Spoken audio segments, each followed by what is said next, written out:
When talking to people about life problems and issues they're dealing with, a lot of it boils down to the mind. Why? Because that is the place the enemy likes to attack. Your mind, the way you see things, the way you think, is a crucial aspect to you as an individual. Today on Geek Devotions, we're going to talk about what is taking place with that situation, how to protect that, and also Demon Slayer Mugen Train.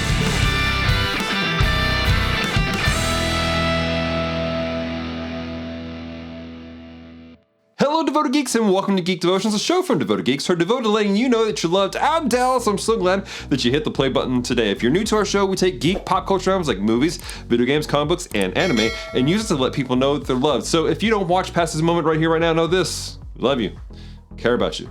There is a plan and a purpose for your life. Don't give up. If you saw last week's episode, you know we kicked off Anime April just a little bit early with an episode about Rurouni Kenshin. It was really good. I want to encourage you guys to go check it out. But all month long, all of our episodes and a lot of our content on our podcast and our website is going to be anime based. All month long. I'm excited. I hope you're excited. It's going to be fun. Make sure you're subscribed to this channel and also check out our website, geekdevotions.com, because there's a lot of stuff coming your way, especially for you anime fans. Now, whereas last week's episode was based on Rurouni Kenshin, which a lot of people, it's a classic anime that a lot of folks grew up with. Today, we're dealing with a modern anime that, guys, it has hit top tier status for a lot of individuals, and that is Demon Slayer. Specifically, we're talking about the movie Demon Slayer, which when it came out was the #1 biggest premiering anime to ever hit Japan. And guys, I'll tell you, it's phenomenal. It is a beautiful, beautiful film. What's interesting about this movie is that it is a bridger between season 1 and season 2. So you do have to know about season 1 to really be able to understand some of the stuff that takes place in the movie. And so today's episode, there's gonna be a lot of spoilers from the movie just because it has to. And I'm gonna explain some stuff that took place in the series. The basic premise of the series is this: there's a young boy named Tanjiro. When he comes back from doing some chores, he finds his entire family killed by demons. Well, except for one, his sister, who has been affected by the demons in a very serious way. And so he goes out on a journey to avenge his family and to bring healing to his sister. That is the best way I can bring this down to a nutshell.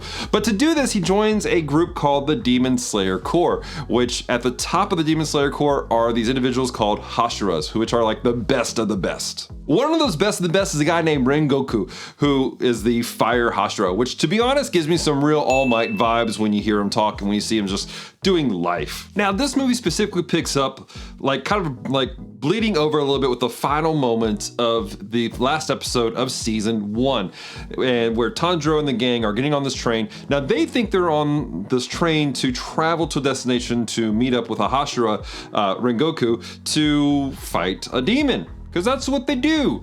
They get on the train, they meet Rengoku, who's very loud, and they go, "Hey, what's up?" And he informs us, "Oh, by the way, we're not going somewhere to find the demon. The demon's on this train. We're gonna take care of the situation." It doesn't take long for the action to start, and there's this epic, amazing battle that you guys gotta check out, where Rengoku and the rest of the gang take on not just one, but 2 demons and have a marvelous victory, and a very touching moment at the end. And then things pan back. In that pan back, we discover that our heroes have done nothing at all. They've been asleep the entire time because the true enemy is a character named Enmu. Now again, this is a spoiler section, so sorry. But Enmu's ability is to put their enemies asleep and then attack their mind, and while they're asleep, destroy, basically there's a core that's inside the mind. It's a thing. It's anime. But attacking the mind, and what they do is they lull the enemies into a false sense of safety and security where they won't do anything. They won't fight back. They're attacking this very sensitive area. And to be honest, it makes sense because that happens all the time, minus the weird, creepy children and attacking your mind and stuff like that. That way, I'm not saying that's real. This is going off the rails.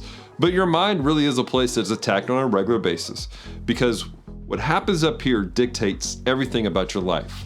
Not just what you do, but the way you see and perceive the world around you. Ironically, a lot of people don't think about the way they think. They think about their body and being healthy and fit. They think about maybe even the living environment they have, making sure things are clean and put in place. But their mind is a key aspect. Mindsets, habits, The way that we perceive the world around us shapes a lot of the ways that we do life in those other spaces. And if the enemy can attack you in those places, everything falls apart. This is a key aspect to even the Christian walk, which is why we see this written in the book of Romans. Romans chapter 12, verse 2.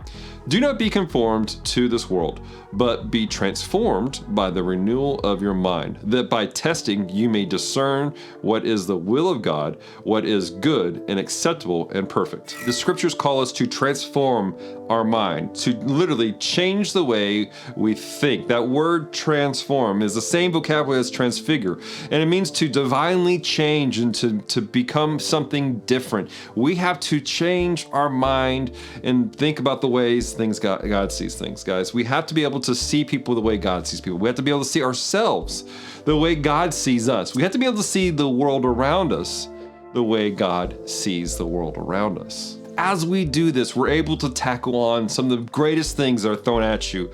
A lot of people deal with lies of the enemy, such as you're not loved, you're not worthy, nobody cares about you.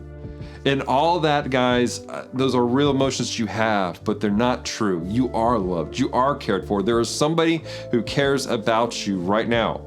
And don't believe me, right now, in this moment, I care about you. I love you. I know you don't know me. Some of you, this is the first time you've ever seen this video, you're like, this is weird. I care about you. I really, really do. Perhaps you've lived a life where things have been thrown at you left and right, and all you've been told is you're not loved. You're not cared for. There is no hope for you. You have to work to change that. So how do we change those mindsets? Guys, it's a process. There's a lot to things. Yes, God can divinely just change things, but also he's given us the scriptures, the Bible. We have to take the time to dig into the word of God and discover what it says about us, what it says about people, what it says about the world.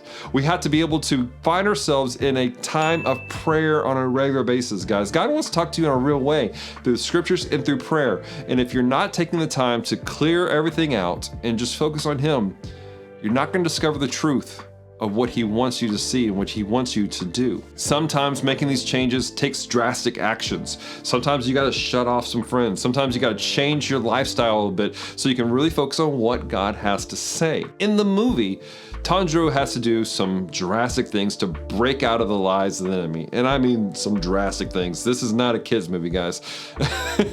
But because of the way the enemy's attack was constant, he kept having to take these drastic measures to the point that he almost went too far and hurt himself in a real way.